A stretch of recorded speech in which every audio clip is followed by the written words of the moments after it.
Sir, முரசொலியினுடைய தலையங்கமும் இன்னைக்கு தமிழ்நாட்டினுடைய முதலமைச்சர் சொன்னதும் பார்த்துருப்பீங்க.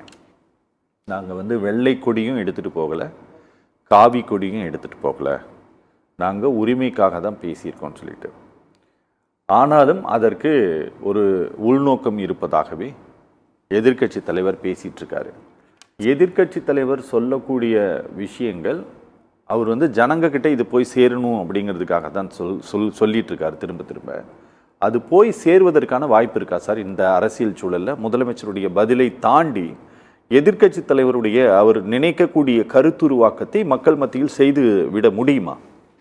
இல்லை, இன்னைக்கு என்னுடைய பார்வையில் ஒரு நிதி ஆயோக் கூட்டத்துக்கு ஒரு முதல்வர் போக வேண்டியது அவருடைய தலையாய கடமை. சரி, அதில் எந்த மாற்று கருத்தும் இல்லை.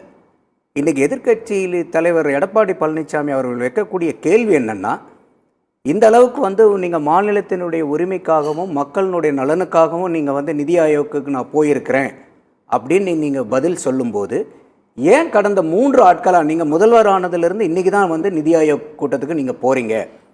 அப்போ இவ்வளோ 3 மீட்டிங் கடந்த 3 மீட்டிங்காக ஏன் தமிழகத்தினுடைய உரிமையும் மாநில மக்களினுடைய நலனும் உங்களுக்கு முன்னிலைப்படுத்த முடியாமல் போயிடுச்சு அப்படின்னு கேட்குறதுல நியாயமாக தான் இருக்குது அந்த கேள்வி.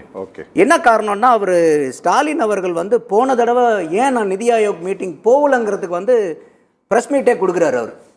இந்த மாதிரி பட்ஜெட்டில் தமிழ்நாடு புறக்கணிக்கப்பட்டுருச்சு, பீகாரும் ஆந்திராவும் மட்டும்தான் பேசுகிறாங்க, அதனால் தமிழகத்தை அவங்க வஞ்சிக்கிறாங்க, தமிழகத்தை அவங்க புறக்கணிக்கிறனால நானும் இந்த நிதி ஆயோக் மீட்டிங்கை புறக்கணிக்கிறேன் அப்படின்னு சொல்லியிருந்தார். அப்போ கூட நான் பல விவாதங்களில் எனக்கே நான் வருத்தமாக தான் அந்த கேள்வியை வச்சுருந்தேன். இதே நான் கெடா வெட்டு காது குத்தா, மாப்பிள்ளை முறைப்பிரகாரம் எனக்கு அழைக்கல அதனால் நான் போகலன்னு சொல்கிறதுக்கு, அந்த மாதிரி மீட்டிங்க்கு உங்களுக்கு உரிமை இருக்குது. அப்படி எல்லா மீட்டிங்க்கும் அவங்க அழைப்பு கொடுக்குறாங்க, மாநில முதல்வர்கள் கலந்துக்கிறதுக்கு அழைப்பு உண்டு.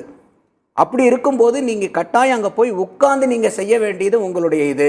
அதே மாதிரி மம்தா அவர்களும் ஒரு ஃபைட் பண்ணிட்டு வந்தாங்க. அங்கே வரும்போது ஒரு மைக்கெல்லாம் ஆஃப் பண்ணிட்டாங்கன்னு ஒரு ஸ்டெண்ட் அடித்தாங்க. பின்னாடி ப்ரெஸ் இன்ஃபர்மேஷன் பீரோ அதை ஃபேக்ட் செக் பண்ணி அந்த மாதிரிலாம் எதுவும் மைக்கெலாம் ஆஃப் பண்ணல அப்படிங்கிறதெல்லாம் வந்துச்சு. பட் இருந்தாலும் அந்த மாதிரி நீங்கள் போய் ஏதாச்சும் பண்ணியிருந்தீங்கன்னா கூட இன்னும் தமிழ்நாட்டுக்கு உண்டான பிரச்சனைகள் அதிகமாக பேசப்பட்டிருக்குமே அப்படிங்கிற கருத்தெல்லாம் கூட நான் வச்சுருந்தேன். அப்போ ஒரு தமிழக குடிமகனாக ஒரு முதல்வர் அங்கே போகாதது இந்த கடந்த 3 வருஷம் ரொம்ப வருத்தம் அளிக்கக்கூடியது.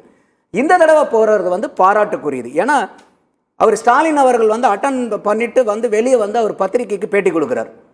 பத்திரிகைக்கு பேட்டி கொடுக்கும்போது நான் இன்னென்ன காரணங்கள் எல்லாம் முன் வச்சு பேசியிருக்கேன். மறுபடியும் இவரை நம்மளுடைய பிரைம் மினிஸ்டருக்கும் டைம் கேட்டால் இங்கேயே ஒரு 5 நிமிஷம் டைம் கொடுத்தாங்க, பார்த்தேன், பேசினேன்.